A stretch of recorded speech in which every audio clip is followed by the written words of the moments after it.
Born January 8, 1883, in the Choctaw Nation, the son of Pierce O'Neill Hurley, a coal miner and sharecropper, and Mary Kelly, Patrick was orphaned at age 11.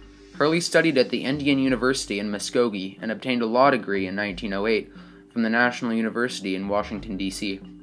After graduation, Hurley founded a law practice in Tulsa, served in World War I, and in 1919 met and married Ruth Wilson, with whom he had 4 children.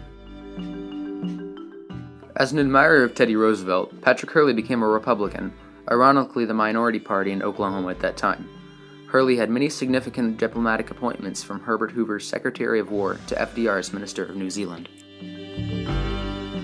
Hurley's most important mission occurred when President Franklin Roosevelt sent him to China on November 7, 1943.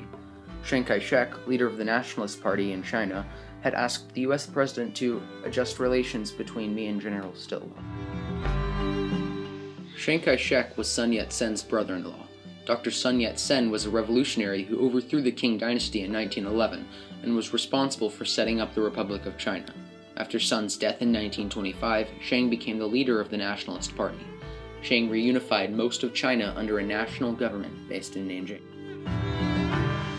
General Joseph Stilwell, known as Warren to his family and Vinegar Joe to his subordinates, was the outspoken commander-in-chief of the American Army in the China-Burma-India theater. World War II was still raging, and the U.S. was fighting Japan. The U.S. General Joseph Stilwell wanted Chiang Kai-shek to build a coalition government with the Chinese Communists under Mao. A Chinese coalition government was necessary to enable the Allied forces to more effectively fight the Japanese in the Pacific theater. Chiang Kai-shek, known as Generalissimo, and General Stilwell, known as Vinegar Joe, both welcomed Patrick Hurley, described by Barbara Tuchman as a breezy Oklahoman who had risen from log cabin origins via the law, overseas service in World War I, was a tall, imposing man that talked even bigger than he looked.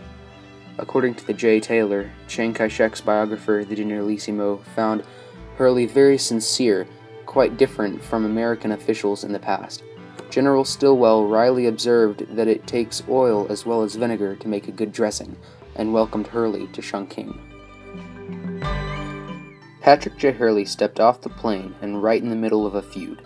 Vinegar Joe and the Generalissimo hated each other. General Stilwell referred to the leader of the Chinese National Party as the Peanut.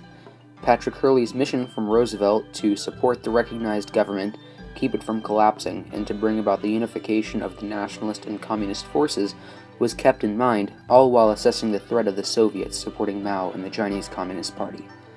Eventually, Hurley succeeded in crafting an agreement that would give General Stilwell command of the forces in China, only to be sabotaged by Stilwell himself. On the fateful afternoon of September 19, 1944, Patrick Hurley had been meeting with Chiang Kai-shek all day and had accomplished the mission FDR had sent him to do.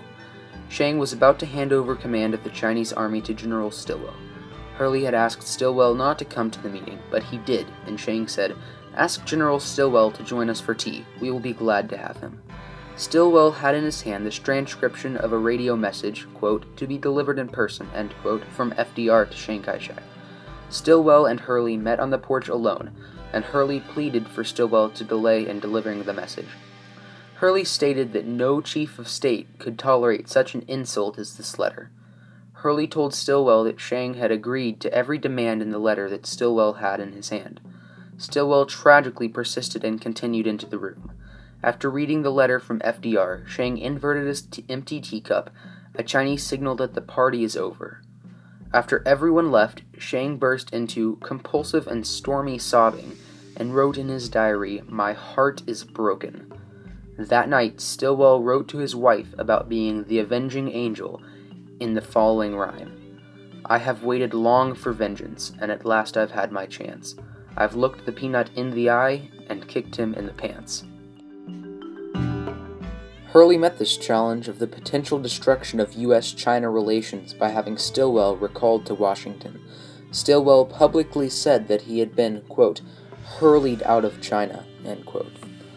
Hurley worked with Chiang Kai-shek and Mao Zedong to build a united democratic China. His efforts, although ultimately unsuccessful, are no less heroic. Had Patrick Hurley not been undercut by the State Department, the history of China could have been different, and the communists may have been part of a coalition government.